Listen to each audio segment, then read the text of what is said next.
Hauxe da merkatuan dagoen suaren kontrako lehen ate azkarra.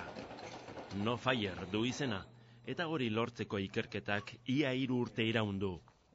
Ez du parekorik bere alorrean, irekitze istea azkarreko ateetan, etzen planteatu ere egiten suari eusten zion produkturik. Bi ezaugarri horiek aurkakoak izan dira orain arte. Oizko ateak beti izaten dira lonazko ateak, horregatik dira ate bizkorrak, eta geure nahia zen oizko ateak dozkien abiadura berberakin, gure erretoa izan da, panel ligeroakin abiadura berbera izatea, eta gainea suarekiko resistentzia handigoa.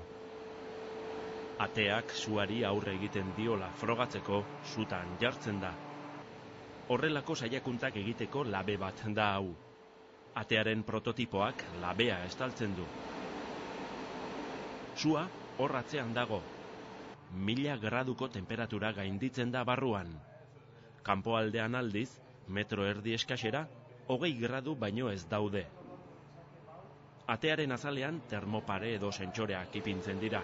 Horietakoren batek 180 gradutik gorako temperatura neurtzen badu, edo batez beste 140ko muga gainditzen bada, ateak ez du suaren kontrako akreditaziorik lortuko. Neurri horiek guztiak araututa daude.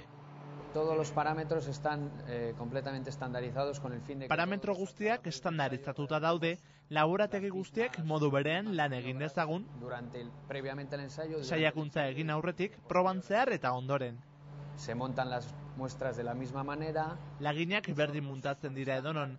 Labeak estandarrak dira, eta baita temperatura edo deformazioa neurtzeko tresneria ere. La deformación y todos los parámetros son estándares. Sutan jarri aurretik, atearen oinarri diren panelen osagaiak eta horien egitura egokiena topatu behar izan da. Suari aurre egingo diona eta ahalik eta arinena. Erabili diren materialak, aerogeleak, arrokazuntza eta elementu zeramikoak izan dira. Banaka eta era ezberdinetan antolatuta, suari nola erantzuten dioten neurtu da. Panelaren barneko sandwich itxurako diseinurik eraginkorrena aurkitzeko. Makina honen laguntzaz egin da hori. El criterio que se tiene en cuenta en la resistencia al fuego es... Lortu behar genuen lehenengo gauzetako bat izan da, zurik etzegoen aldean erantzun jakin bat lortzea, isolamendu jakin bat.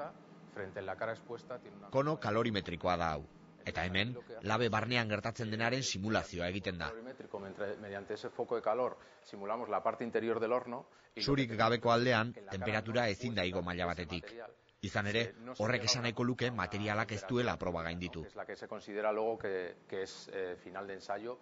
Hori neurtzeko, sentsore edo termopare bat jartzen da babesik gabeko aldean, eta beste bat babestutakoan.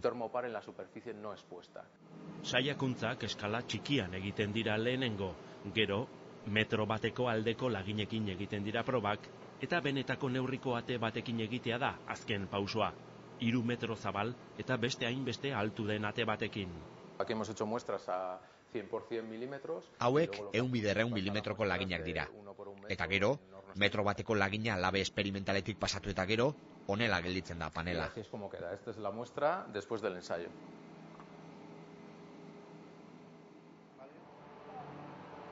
Tentsioa nabari da proiektuan parte hartu duten ikertzaileengan. Aurrez egindako saiakuntza guztiek, ez dute 100% ziurtatzen gaurko proba ongi irtengo denik. Lagin txiki baten eta 9 metro karratuko ate baten erantzuna ez dira berdinak.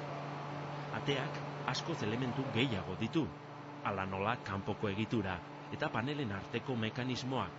Suak edozein puntu ahul balia dezake aurrera egiteko. Saiakuntza txikietan lortu ditugun datuak onak izan dira, eta haietan oinarrituta eginda ate handia. Ikerketa ugari egin dira panelen diseinu ezberdinekin. Saiakuntzak egin dira eta material kombinazioak probatu dira. Eta emaitza da, 80 minutuko erresistentzia lortzea espero dugula. 80 minutuak aixe gainditu ditu ateak. Hori gainditzea zen baldintzetako bat, beraz, ongi doa proba. Hau ez da ordea lehen saiakuntza. Beste prototipo batekin ere egin zuten proba, eta hark ez zuen iraun 36 minutu baino gehiago.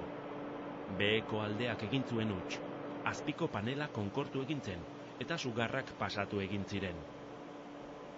Proba ez gainditutzat jotzeko irizpideak bidira.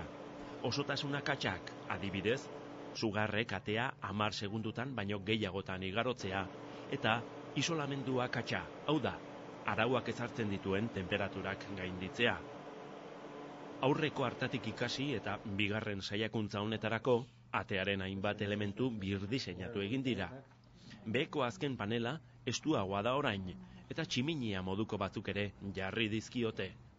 Kea formatzen, eta ke horrek azkenean estrukturan edo temperatura igoitezun.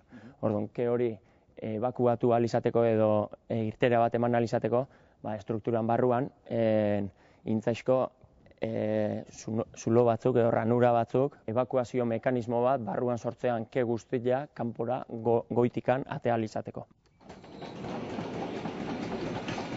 Ateak segurtasun sistema bikoitza du. Batetik beheko aldeko ukipen banda, eta bestetik zutabeetan bertan daraman argi esia. Normalean argi sentsoreek egiten dute lan, baina sua detektatzen denean, ukipen banda hasten da lanean, argi esia itzalita. Arrazoia sinplea da. Sute batean, argi sentsorek kea detektatu eta ez lukete atea ixten utziko. Sugarra batzuk ageri dira atearen azpiko aldean, baina 10 segundu baino gutxiago irauten badute, proba ez da gelditzen. 113. minutua. Atearen azaleko sentsorek gainditu dute, arauak onartzen duen batez besteko temperatura. Saiakuntza bertan bera utzi behar da, baina emaitzak onak dira. Emaitza horien arabera, ateak ziurtagiri batzen du orain, gero komerzializatzeko garaian bermea izango dena. 80 minutuko erresistentzia orokorra, eta 120koa atearen osotasuna bakarrik kontuan izan da. Proba gainditu da.